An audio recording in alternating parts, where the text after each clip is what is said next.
On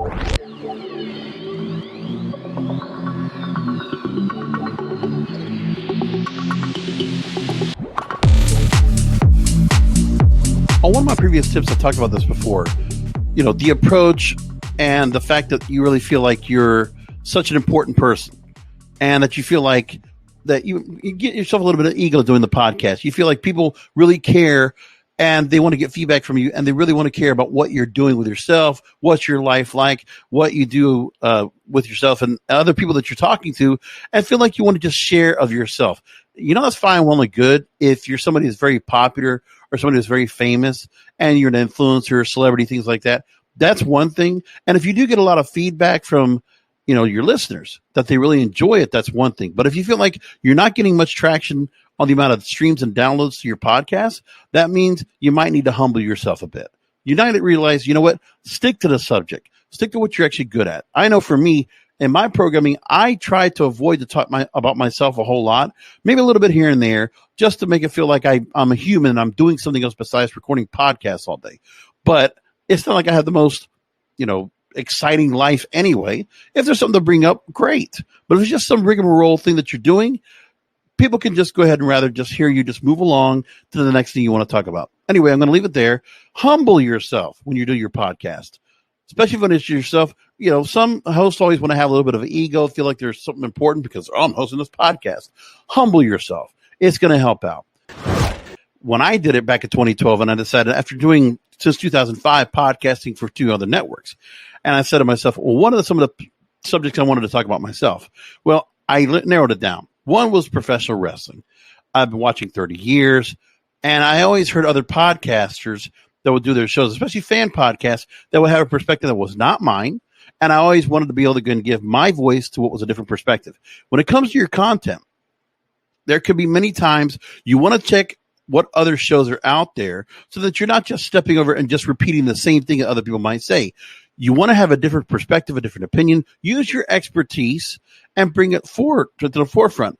But the other thing too is that as you're doing this, you want to feel like that you give a different perspective, something unique, something that other people haven't heard before. And don't be afraid if you're doing some content that you don't think a lot of people are going to respond to or really go and download or stream.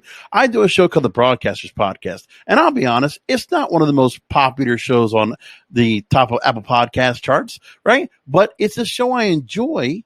It's media criticism, media commentary. I enjoy doing it, and I really have fun putting together.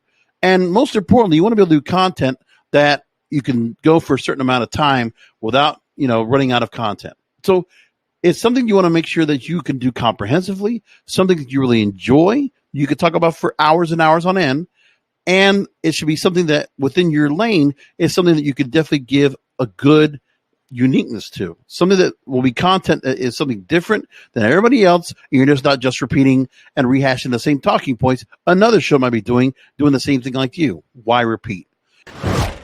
I know some shows out there, if they want to especially do it live, and they have the time to go ahead and just lollygag and just talk about whatever they want, and they could just go ahead and go long-winded for hours on end.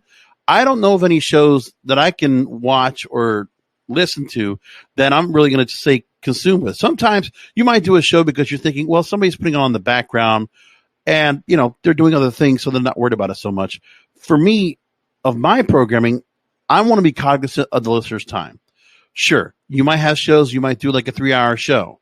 And you'll think, they'll come back to it, every day of the week until the next episode they'll do the following week. For me, I want to offer half an hour to an hour, maybe 2 hours at the most.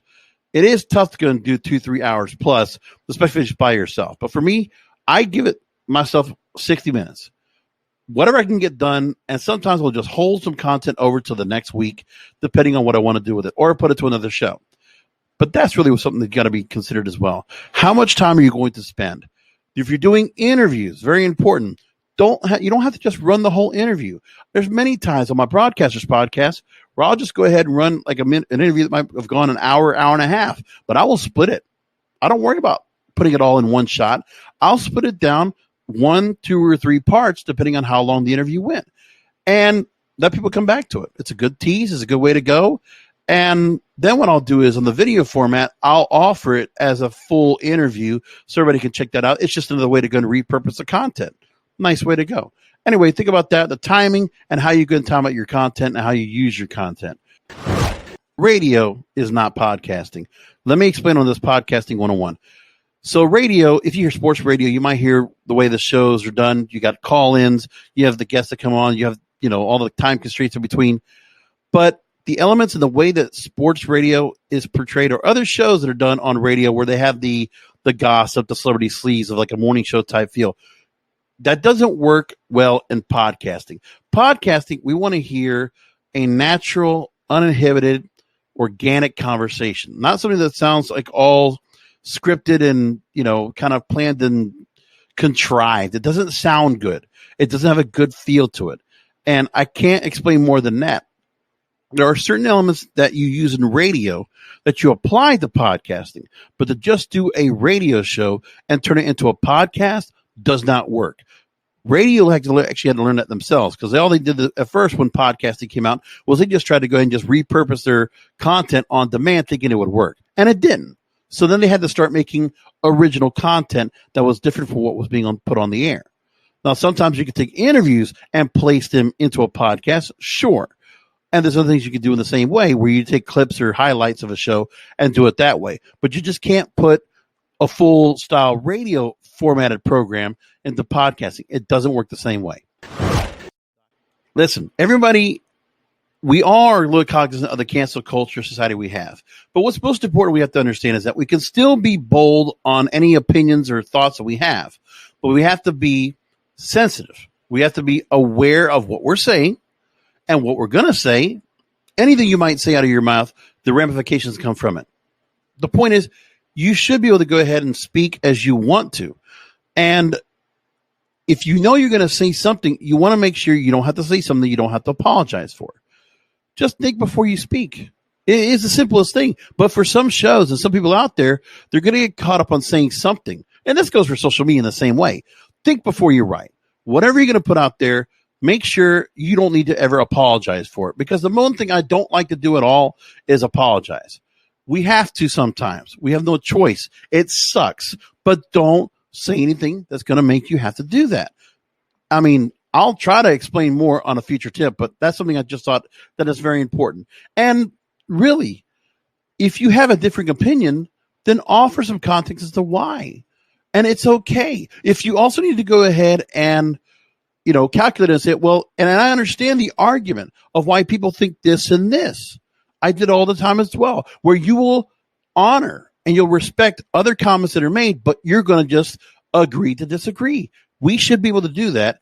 But then again, we also want to make sure what we're saying and not have to apologize. And the credit to Tom Likas for actually giving that great idea of never having to apologize, because you shouldn't have to. You should be smart enough not to say something that you're going to have to go and take back and apologize for. Create the back and forth. You do not want to do an episode or an interview where you're just going question, answer, and just blah, blah, blah. This person talks, this person talks. If it's going to be more like an hour-long conversation, you have to be able to go ahead and generate the back and forth. So when you are asking questions, add some commentary. Don't just leave the question answered and then just move along. Try to add some context of your own. Add your own expertise and take it from there. And then what you do is, if you want to go and start putting a little bit of opinion or a bit of analysis or commentary that you think will stir up a conversation, inject it in, because it really works out to do something like that. The guest intends on talking about something else that's something you wanted to bring up later, or because you're trying to go through a certain structure of how you want to ask questions. Then if that person decides to go ahead and answer and take you off to a tangent, reel them back in. Just like a fish, just reel them back in and just try to get you back where you were. And also make the point that, okay, I appreciate you bringing that up. I want to bring that up a little bit later, but I want to get back to this. Because the other thing, too, is that if there's more to the answer to a previous question, or if there's a subject that you want to focus on a little bit more, then you don't want people to just go ahead and say, you're just going to miss out on what we wanted to talk about? Because what a great subject.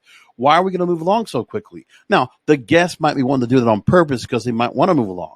But for you, you need to make sure that you have the direction you want to go with the interview. Try to keep them on track. I always talk about control the interview. And one of those things that's very important is to do that. When a guest is going to answer a question, I want them to try to keep their answer brief. And sometimes I even tell the guest beforehand to keep your answers within like a minute, 2 minutes at the most. But sometimes if there's a story being told or there's some commentary being made by the guest and it's just good stuff that you're getting, let them roll. Sit back and enjoy.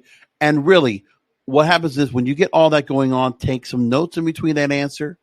And you want to be able to respond back. And then what you'll basically say is, okay, there's a whole lot of what you said right there I want to unpack.